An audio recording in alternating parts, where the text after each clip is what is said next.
Awas, hati-hati. Semua amal itu akan diikat dengan niatnya. Dengan niat itulah diberikan oleh Allah dua hal. Satu, berpahala atau tidak. Jadi investasi akhirat atau tidak. Yang kedua, kesungguhan kita untuk mencapai itu. Jadi Bapak Ibu ini punya pekerjaan nih, ya. Serius tidaknya tergantung motivasi niatnya. Kalau Bapak niat bakal serius, kalau nggak niat gak akan serius. Anda jadi tentara nih, kalau niat betul jadi tentara akan sungguh-sungguh. Kalau nggak niat ya biasa-biasa saja, ada tugas kerjakan, nggak ada santai. Anda kuliah, kalau niatnya benar, sungguh-sungguh belajarnya. Duduk paling depan, dengarkan dengan baik, catat, gak paham nanya. Makanya masuk dengan keluar beda. Masuk belum paham, keluar sudah paham. Ini duduk, masuk kelas, duduk di kursi barisan belakang. Duduk di kelas, bangku deretan belakang. Gitu kan, di dalam kelas penuh dengan obrolan. Dengan pikirin. Gak pernah nanya, pulang. Mau ujian, minggu tenang jadi minggu gelisah. Pinjam catatan teman. Nah itu belum niat, gak niat tuh kuliahnya. Ya, kalau mau niat tuh sungguh-sungguh pasti serius. Jadi semua pekerjaan itu akan jadi tercapai hasilnya kalau sungguh-sungguh, kalau serius. Serius. Ya, jadi kalau melamar sekali ditolak, kedua kali terus, 3 kali, 4 kali. Ya, kalau tidak ada di tempat itu, cari tempat lain. Ada seorang pemain biola tingkat tinggi, itu biolanya saja harganya puluhan miliar. Kalau sekali konser, itu tarif konser biola itu bisa di atas 1-2 miliar. Tiba-tiba dia coba iseng ngamen di pinggir jalan.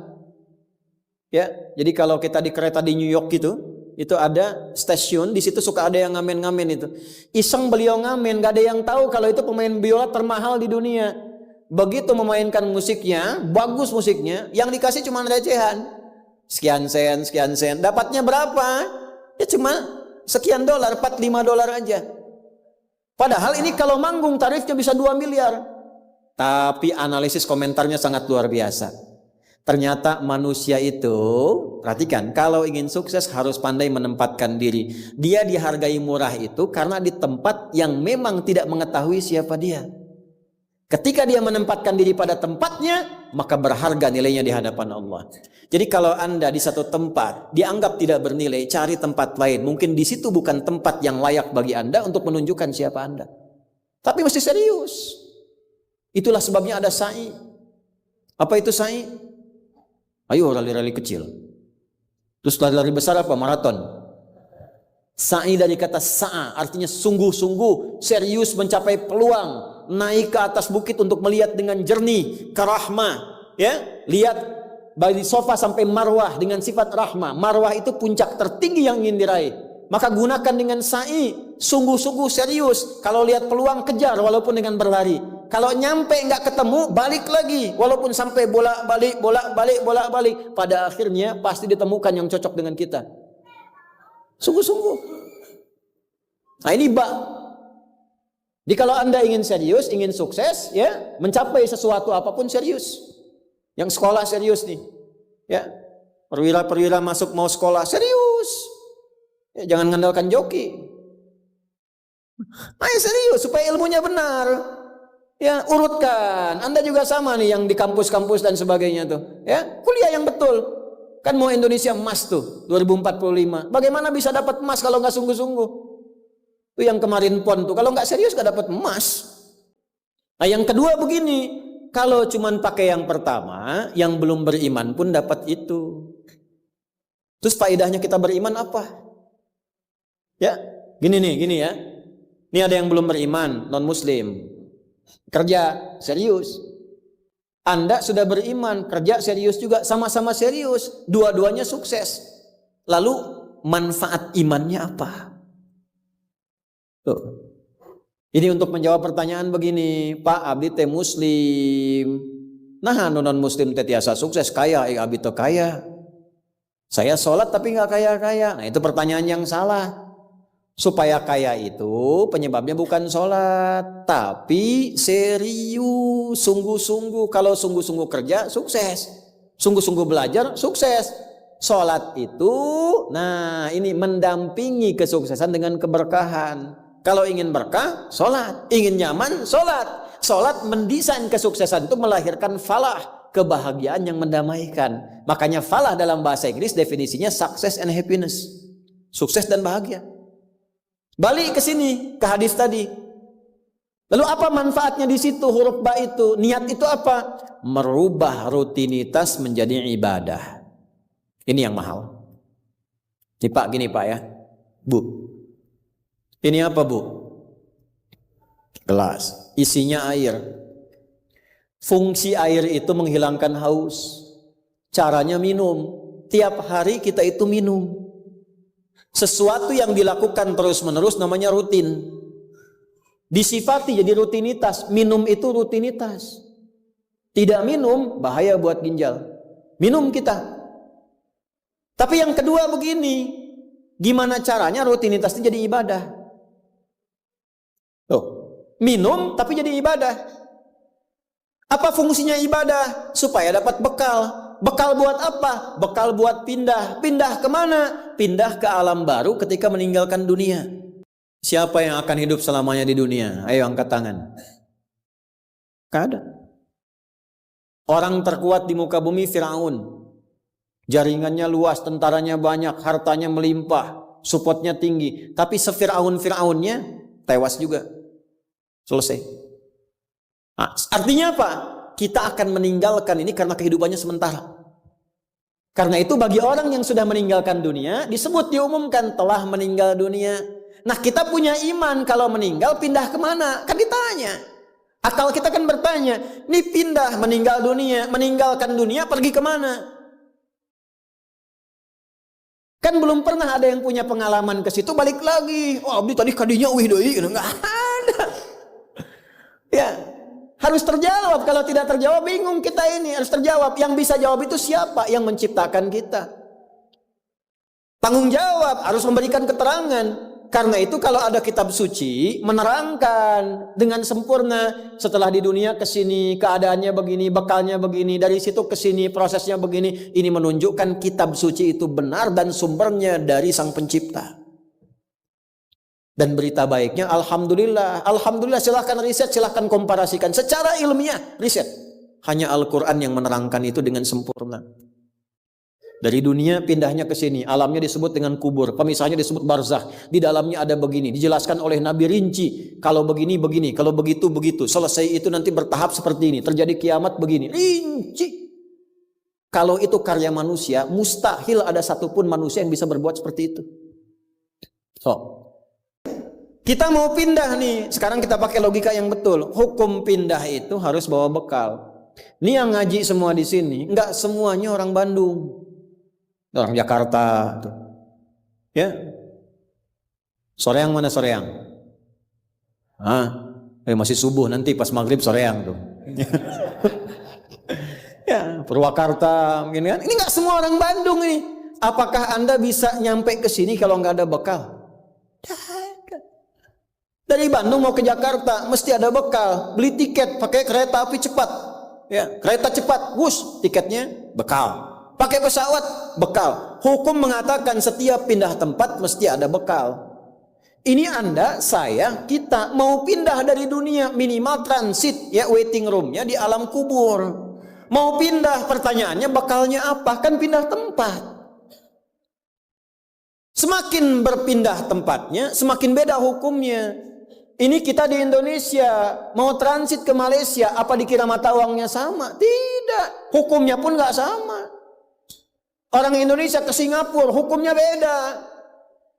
Oh bisa rapi, di jalan rapi, nggak ada buang sampah sembarangan, gitu kan? Pulang lagi ke Soreang, nggak bala deui, gitu.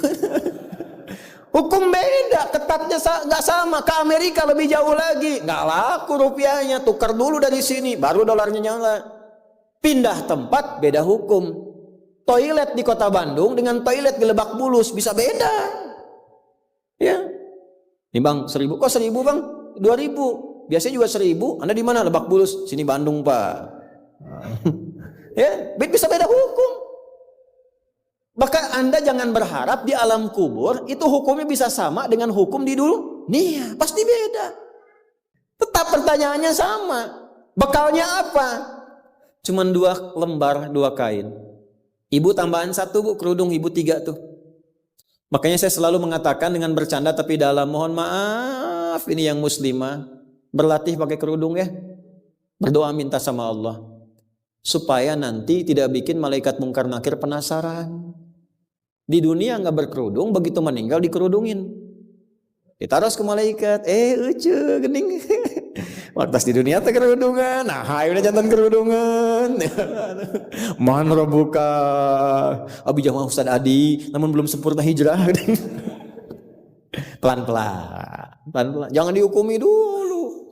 Dia sujud itu sudah luar biasa. Dia belum taat pada satu bagian, tapi taat pada bagian yang lain. Kita doakan, support. Jangan langsung tiba-tiba, nggak taat, dosa, neraka. Nah, kamu neraka, kumaing wes, repot kalau gitu tuh.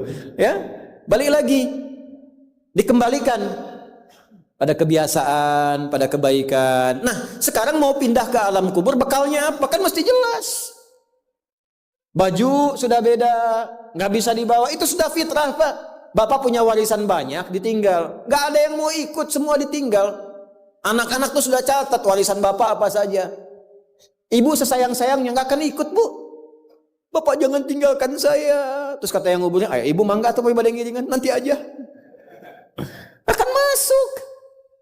Nah sekarang pertanyaannya bekalnya apa? Ini mesti terjawab. Kalau nggak terjawab, nggak lengkap agama itu. Apa fungsinya Tuhan di situ?